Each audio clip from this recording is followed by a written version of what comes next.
we are gonna do today gram staining and acid fast staining procedures. Okay, so like you should remember that these are called differential staining techniques. Okay, like I asked you, what is the difference between simple and differential staining? Okay, these are differential staining procedures. In simple staining, you use only one type of dye or stain, means the same thing. Okay, when you use only one dye, that's your simple staining procedure. But when you use more than one dye, okay, or stain, then it's called differential. So if you remember, under differential, you did in the last class endospore staining, right? So when we say differential, what does that mean? Differential means it's going to differentiate between two types of things. Like in case of endospore staining, you were able to see endospores, green colored endospores, and you could differentiate it from the normal vegetative cell. If you remember, the endospores looked green dots, right? Whereas the vegetative cell took up the saffronin stain and they appeared red in color. Remember? So that's what differential stain would do. It would differentiate one thing from another. So in endospore staining, you could differentiate a spore former from a non-spore former cell or bacteria. Make sense? So today we will do gram staining. In gram staining, you would be able to differentiate a gram positive bacteria from the gram negative bacteria. Make sense?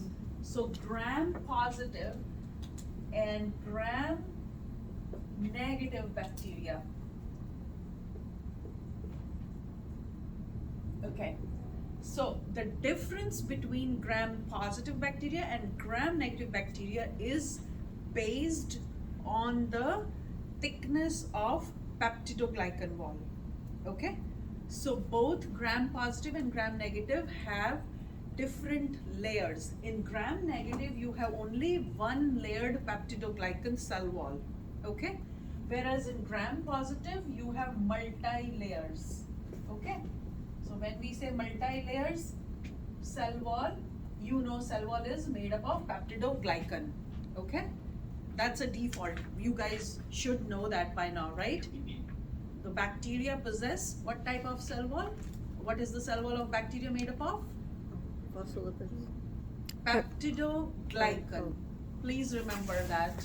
Okay, so it is multi-layered, whereas in gram negative it's only one layered. So when we say one layered, that means gram negative has a very thin cell wall, whereas gram positive has a thick peptidoglycan.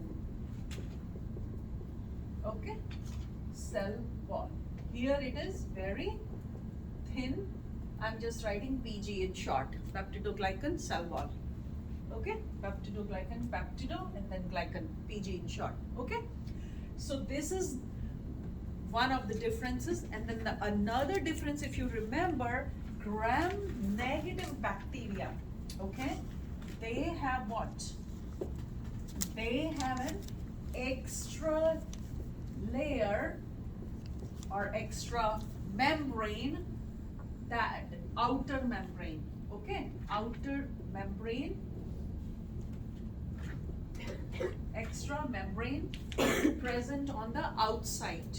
Okay, and that membrane is called LPS in short. The full form of LPS is lipopolysaccharide.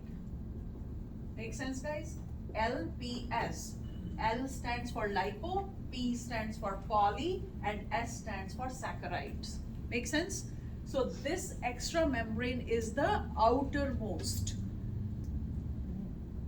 membrane that is found in only in gram-negative bacteria. So these gram staining differences are because of these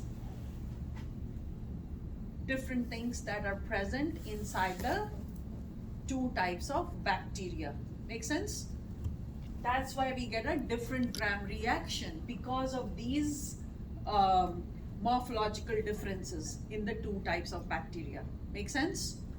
So yeah, so now whereas gram positive bacteria has no outer membrane or wall, whatever way you wanna say, it's a membrane, so I'm writing that. Okay, so no outer wall. There in gram negative, you have that. So now, what is the procedure for the staining? That's what we have to focus on now. You can stop it and we can maybe make another video, otherwise it will be too long.